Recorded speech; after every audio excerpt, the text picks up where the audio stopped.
ನಮಸ್ಕಾರ. ನನ್ನ ಹೆಸರು ಡಾಕ್ಟರ್ ಗಣೇಶ್ ವೀರಭದ್ರಯ್ಯ ಅಂತ. I am a consultant neuro surgeon, brain, spine and neuro endovascular surgery. ಇವತ್ತು ಒಂದು ಪೇಷಂಟ್ ಮೈಕ್ರೋ ಲಂಬಾರ್ ಡಿಸ್ಕೆಕ್ಟಮಿ ಆಗಿರೋದು ಯಾವ ತರ ಬಂದಿದ್ರು ಅಂತ ತಿಳ್ಕೊಳ್ಳೋಣ. ಇವರು ಆಲ್ಮೋಸ್ಟ್ ಒಂದು 45 ವರ್ಷ ಆಗಿತ್ತು. ಇವರು ಸಾಫ್ಟ್ವೇರ್ ನಲ್ಲಿ ಕೆಲಸ ಮಾಡ್ತಾ ಇದ್ರು. ಒಂದು 15 ಡೇಸ್ ಬ್ಯಾಕ್ 15 ದಿನದಿಂದ ಬಂದಿದ್ರು. ಅವ್ರಿಗೆ ಏನಪ್ಪಾ ಅಂತಂದ್ರೆ ಅವ್ರ ಕೆಲಸ ಲ್ಯಾಪ್ಟಾಪ್ ಮುಂದೆ ಕೂತ್ಕೊಳ್ಳೋದು, ಯಾವಾಗ್ಲೂ ದಿನ ಪೂರ್ತಿ ಲ್ಯಾಪ್ಟಾಪ್ ಮುಂದೆನೆ ಕೆಲಸ ಮಾಡೋದು, ಆಫೀಸಸ್, ಮೀಟಿಂಗ್ಸ್, ಈ ತರ ಕೆಲಸ ಮಾಡೋರು. ಅವ್ರಿಗೆ ಸುಮಾರು ವರ್ಷಗಳಿಂದ ಸೊಂಟ ನೋವು ಇತ್ತು. ಆಮೇಲೆ ಕಾಲ್ಗೂ ನೋವು ಹರ್ಕೊಂಡು ಹೋಗ್ತಾ ಇತ್ತು. ನೋವು ಅದು ಆಲ್ಮೋಸ್ಟ್ ನಡೆದ್ರೆ, ಬಗ್ಗಿದ್ರೆ, ಸ್ವಲ್ಪ ಆ ಕಡೆ ಈ ಕಡೆ ತಿರುಗಿದ್ರೆ ಒಂದು ಎಲೆಕ್ಟ್ರಿಕ್ ಶಾಕ್ ತರ ಎಳ್ಕೊಂಡು ಇದಾಗ್ತಾ ಇತ್ತು. ಅವರು ಸುಮಾರು ನಾನಾ ತರದ ಮೆಡಿಸಿನ್ಸ್ ಎಲ್ಲ ತಗೊಂಡಿದ್ರು, ಇಂಜೆಕ್ಷನ್ಸ್ ತಗೊಂಡಿದ್ರು. ಬಟ್ ಅದರಿಂದ ಏನು ಪ್ರಯೋಜನ ಆಗಿರಲಿಲ್ಲ. ಹೋಗ್ತಾ ಹೋಗ್ತಾ ನೋವು ಜಾಸ್ತಿ ಆಗ್ತಾನೆ ಹೋಗ್ತಾ ಇತ್ತು. ಮತ್ತೆ ನಡೆಯಕ್ ಆಗ್ತಾ ಇರ್ಲಿಲ್ಲ ಜಾಸ್ತಿ. ಒಂದು ಹೆಜ್ಜೆ ಇಟ್ರು ತುಂಬಾ ಇದಾಗ್ತಾ ಇತ್ತು. ಯಾವಾಗ್ಲೂ ನಿಂತ್ಕೊಂಡು ಕಾಲಿಂದ ಅನ್ಕೊಂಡೇ ಇರ್ತಾ ಇದ್ರು. ಕೂತ್ಕೊಂಡ್ರೆ ನೋವು ಜಾಸ್ತಿ ಆಗ್ತಾ ಇತ್ತು ಇವ್ರಿಗಂತೂ. ನಾವು ಆಲ್ರೆಡಿ ಸ್ಕ್ಯಾನ್ ಎಲ್ಲ ಮಾಡಿಸಿದ್ರು ಮೊದಲು. ಬಟ್ ನೋಡಾದ್ಮೇಲೆ ಅದು ತುಂಬಾ ಓಲ್ಡ್ ಸ್ಕ್ಯಾನ್ ಇತ್ತು. ಮತ್ತೆ ನಾವು ಸ್ಕ್ಯಾನ್ ನ ರಿಪೀಟ್ ಮಾಡಿಸಿದ್ವಿ. ಓಲ್ಡ್ ಸ್ಕ್ಯಾನ್ ಮತ್ತೆ ನ್ಯೂ ಸ್ಕ್ಯಾನ್ ಎರಡನ್ನೂ ಕಂಪೇರ್ ಮಾಡಿ ನೋಡಿದ್ವಿ. ಅವ್ರನ್ನ ಎಕ್ಸಾಮಿನೇಷನ್ ಮಾಡಿ ನೋಡಿದ್ವಿ. ಎಕ್ಸಾಮಿನೇಷನ್ ಮಾಡಿದಾಗ ಅವ್ರಿಗೆ ಏನಪ್ಪಾ ಅಂದ್ರೆ ತುಂಬಾ ಒಂದ್ ಸ್ವಲ್ಪ ಟ್ವಿಸ್ಟ್ ಮಾಡಿದ್ರು, ಸ್ವಲ್ಪ ಸೊಂಟನ ಆ ಕಡೆ ಈ ಕಡೆ ಅಂದ್ರೂ ತುಂಬಾ ನೋವು ಬರ್ತಾ ಇತ್ತು. ಕಾಲ್ನ ಸೆನ್ಸೇಷನ್ ಸ್ವಲ್ಪ ಮರಗಟ್ಟಿದಂಗೆ ಆಗ್ತಾ ಇತ್ತು. ಪಾಲ್ ಕೆಳಗಡೆ ಚಿಕ್ಕ ಬೆರಳುಗಳಿದೆಯಲ್ಲ ಆ ಕಡೆ. ಆಮೇಲೆ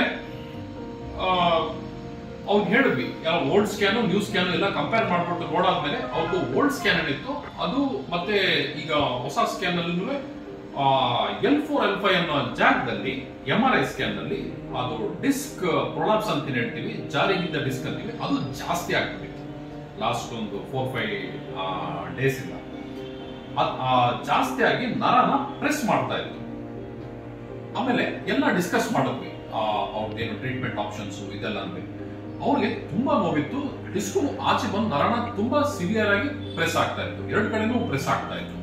ಆಮೇಲೆ ಹೇಳಿದ್ವಿ, ಇದು ನೀವು ಆಲ್ರೆಡಿ ಮೆಡಿಸಿನ್ಸ್ ಮತ್ತೆ ಇಂಜೆಕ್ಷನ್ಸ್ ಎಲ್ಲ ಟ್ರೈ ಮಾಡಿದಿರಾ, ಇನ್ನು ಬೇರೆ ಆಪ್ಷನ್ಸ್ ಏನ್ ಇಲ್ಲ. ಹಿಂಗೆ ಬಿಟ್ರೆ ಅದು ಕಾಡಾ ಇಕ್ವಾನಾ ಸಿಂಡ್ರೋಮ್ ಅಂತ ಆಗುತ್ತೆ. ಅವಾಗ ಯೂರಿನ್ ಮೋಷನ್ ನರಗಳನ್ನು ಪ್ರೆಸ್ ಆಗ್ಬಿಟ್ರೆ ಅವಾಗ ಇನ್ನೂ ಪರ್ಮನೆಂಟ್ ನ್ಯೂರಲಾಜಿಕಲ್ ಡೆಫಿಸಿಟ್ಸ್ ಅಂತ ಹೇಳ್ತೀವಿ. ಅದಾಗ್ಬಿಟ್ರೆ ಮತ್ತೆ ಅದು ರಿವರ್ಸ್ ಆಗಲ್ಲ ಅಂತ ಎಲ್ಲ ಎಕ್ಸ್ಪ್ಲೈನ್ ಮಾಡಿದ್ವಿ. ಅವ್ರಿಗೆ ಸರ್ಜರಿ ಸಜೆಸ್ಟ್ ಮಾಡಿದ್ವಿ. ಅದು ಏನಿದೆ ಡಿಸ್ಕ್, ಯೂಶಲಿ ಅದು ಡಿಸ್ಕ್ ಟೂತ್ ಪೇಸ್ಟ್ ತರ ಮೆಟೀರಿಯಲ್, ಅದು ಆಚೆ ಬಂದು ನರನ ಪ್ರೆಸ್ ಮಾಡ್ತಾ ಇರುತ್ತೆ. ತಿರ್ಗಾ ಅದು ವಾಪಸ್ ಹೋಗಲ್ಲ ಏನೇ ಮಾಡಿದ್ರು. ಆವಾಗಲೇ ಅದು ತುಂಬಾ ನೋವು ಬರೋದು.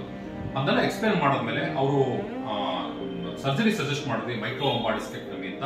ಮೈಕ್ರೋಸ್ಕೋಪಿಕ್ ಸರ್ಜರಿ, ಇದು ಸ್ಮಾಲ್ ಕೀಪೋಲ್ ಟೈಪ್ ಆಫ್ ಸರ್ಜರಿ. ಅದನ್ನ ಅವರು ಅನುಕೂಲಗಳು ಅನಾನುಕೂಲಗಳು ಎಲ್ಲ ಹೇಳಿದ್ಮೇಲೆ ಅಕ್ಸೆಪ್ಟ್ ಮಾಡಿದ್ರು.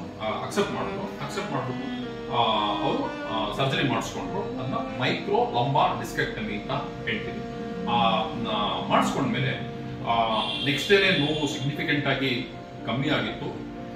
ಮತ್ತೆ ನೆಕ್ಸ್ಟ್ ಡೇನೆ ಓಡಾಡೋದಕ್ಕೆಲ್ಲ ಆಯ್ತು.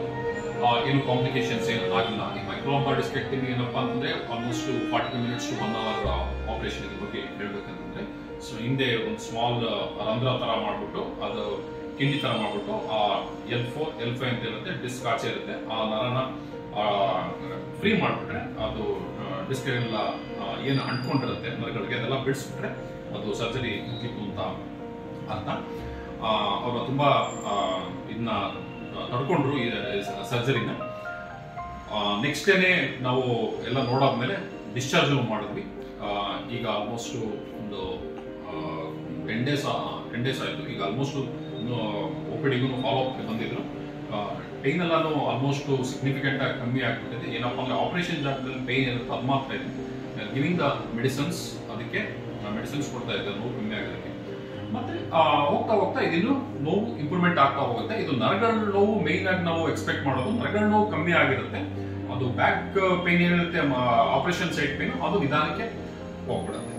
ಅದಕ್ಕೆ ಇದರಿಂದ ನಾವೇನ್ ತಿಳ್ಕೊಬಹುದು ಅಂತಂದ್ರೆ, ಈ ತರ ಏನಾದ್ರು ನಿಮ್ಗೆ ಗೊತ್ತಿರ್ಬೋದು, ಯಾರೇ ರಿಲೇಟಿವ್ಸ್ ಇರ್ಬೋದು, ಆತ್ಮೀಯರು ಇರ್ಬೋದು, ಆ ತರ ಏನಾದ್ರು ಇದ್ರೆ ದಯವಿಟ್ಟು ಡಾಕ್ಟರ್ನ ಕನ್ಸಲ್ಟ್ ಮಾಡಿ ಅವ್ರದ್ದು ಒಪಿನಿಯನ್ ತಗೊಂಡು ಈ ತರ ಮೈಕ್ರೋ ಲಂಬಾರ್ಡಿಸ್ಟೆಕ್ಟಮಿ ಸರ್ಜರಿ ಡಾಕ್ಟರ್ ಸಜೆಸ್ಟ್ ಮಾಡಿದ್ರೆ ಅದನ್ನ ಅನುಕೂಲಗಳು ಅನಾನುಕೂಲಗಳು ಎಲ್ಲಾನು ತಿಳ್ಕೊಂಡು ಈ ಸರ್ಜರಿನ ಅಪ್ರೋಪ್ರಿಯೇಟ್ ಆಗಿದೆ ನಿಮಗೆ ಅದನ್ನ ಮಾಡಿಸ್ಕೊಂಡ್ರೆ ಗುಣ ಆಗುತ್ತೆ.